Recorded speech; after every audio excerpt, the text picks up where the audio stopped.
propose a solution which is going to affect you and me as well as generations to come.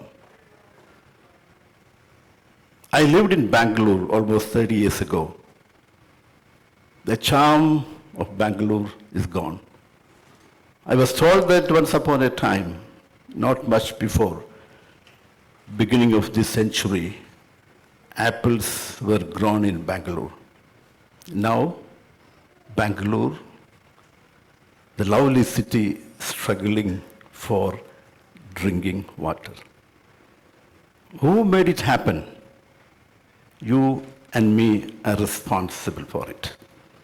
City is congested in the name of skyscrapers or urbanization.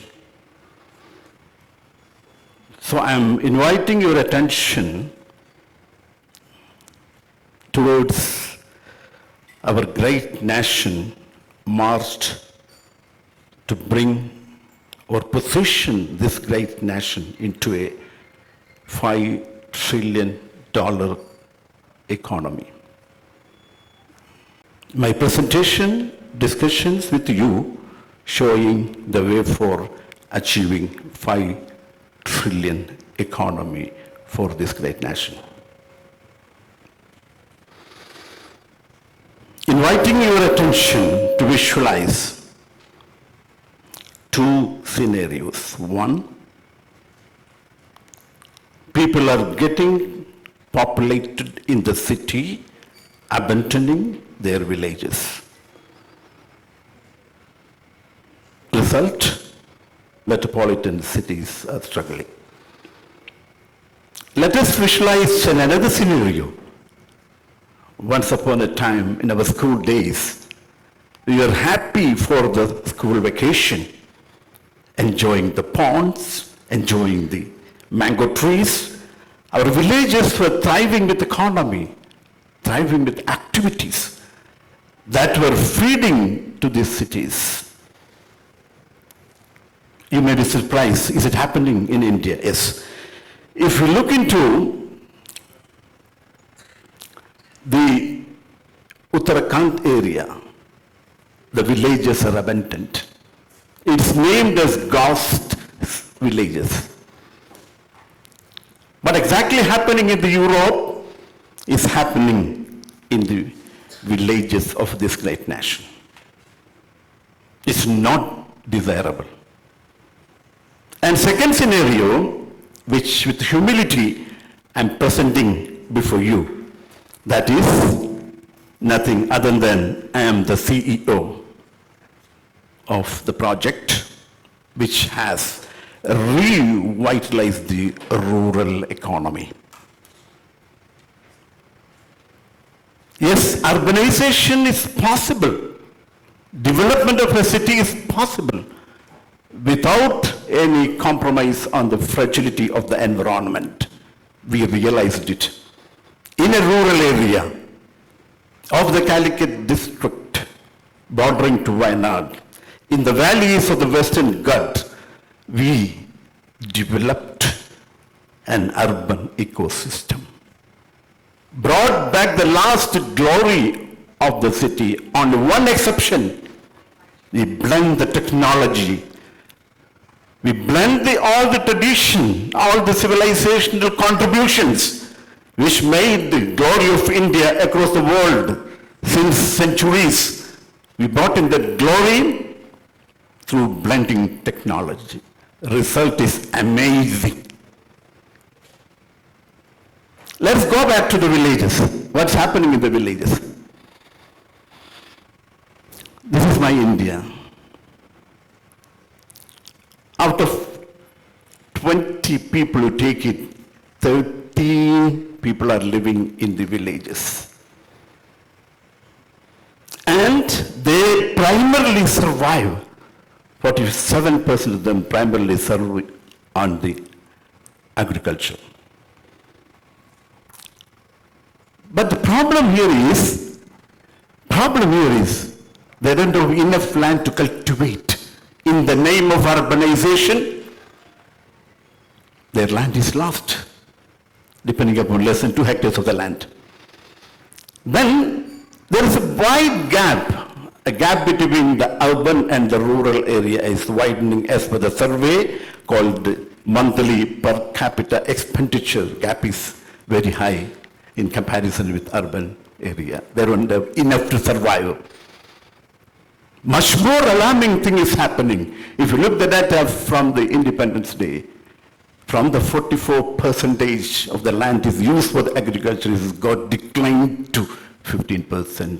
Result is you and me are going to survive. We are going to struggle for our food because that is there in our villages. So, look at the Marcus Nola city. We did not consider it as a curse. We consider it as an opportunity because we are convinced from the data from the government of India, our national income, contribution to our national income, 50% of that are coming from the villages. You cannot neglect villages and go. You will suffer. You will struggle. Our next generation will be suffering for food.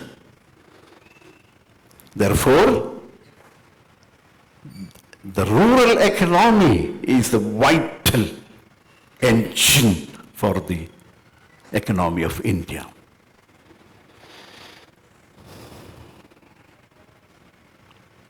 What way we did empower the villages? I told you, we came all the way from the city area, came to rural area, we built urban ecosystem, wherein you know what the Bangalore is struggling for? Water. That has been used intelligently, using technology and the age-old civilization knowledge of gravity.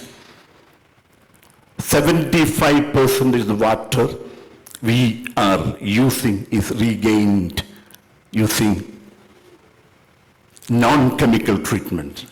From the technology adopted by the Defense Research, we adapted the technology, we are treating 75%, we are treating the water, sewage water, and recycling and reusing 75% of that water.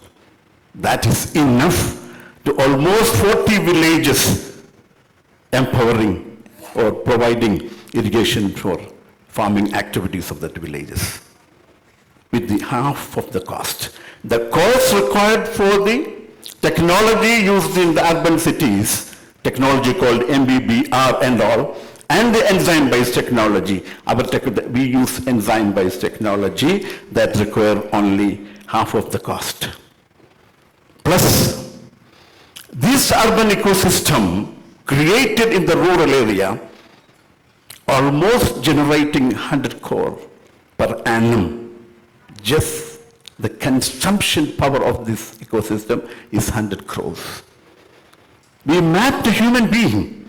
Requirement is mapped, sanitation, food, dress, and we found that out of this 100 crore consumption, 40% of that value can be routed to the villages, empower them to produce the item required for this urban ecosystem, which means that this ecosystem created in the rural area, not only strengthening that area, but also strengthening 40 villages around. They have become the producers, right?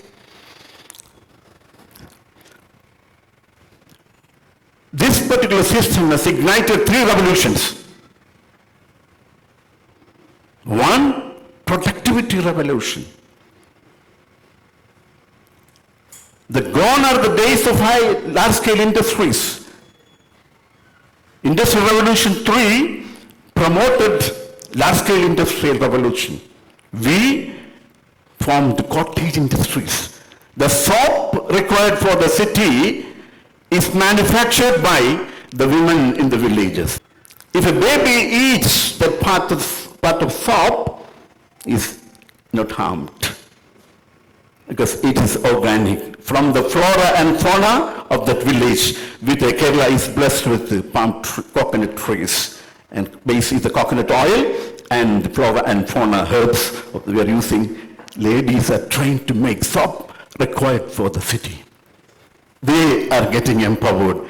Our health is protected. Most soaps we are using now from the companies are harmful to our skin. Second revolution we ignited, waste to wealth. No longer is waste. The waste of that city, that was one of the biggest complaints we were facing when we were building the city. Because the city which we built, they were claiming that we are going to spoil the environment. We transform that waste into wealth, making useful product. Second biggest revolution we made, as our previous speakers spoke about, we created human capital, a creative group of people. They know how to do what they need, how to make what they need. Not remaining as a consumer. Consumerism is equivalent to slaverism. Slaves create slaves. Mind it. As long as you are a producer, you cannot claim I'm independent, I got freedom. No. So, the result of these three revolution, one, the income of the people around the village has increased almost 3 times. A lady making soap, she get good salary. And she's not commuting, traveling for making that much. She's come from her village, close by area, small cottage industry. She made the soap and go back. She getting the 3 times of salary she was getting before. At the same time, in another model we created, at the very comfort of her home, in the kitchen, we made a small workshop wherein all the comfort of her home, she is making LED bulbs, fans, home appliances, assembling home appliances required for the city. What does it mean? Lady is empowered to stand alone to make what she wanted, and she can look after her children, education well.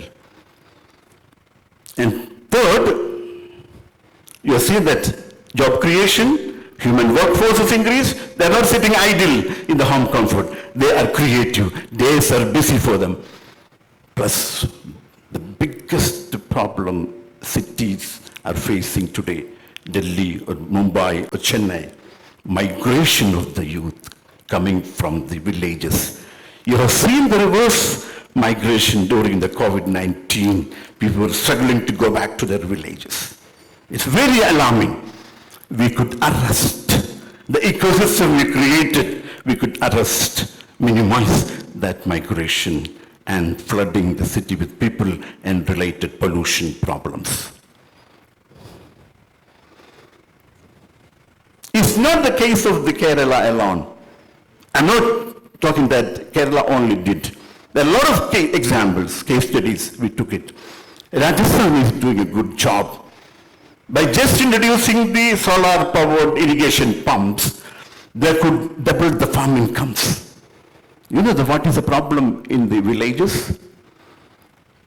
They produce the stuff required for us, people living in the cities. Since they don't have enough infrastructures to manage it, stock it well, or transport to the destination, before it reaches the destination, 40 to 50% of that precious goods required for the survival is getting damaged. Our calculation shows that damaged percentage is enough to solve the poverty of India. Please.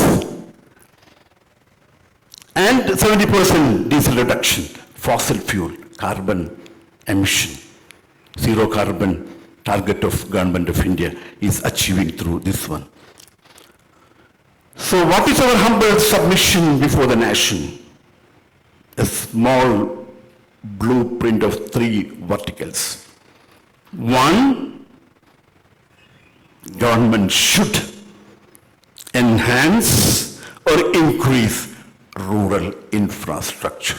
There are a lot of case studies Indian Institute of Science, Bangalore did by introducing microgrid system, introducing the alternate energy, hybrid fashion, solar, wind, and hydro stations.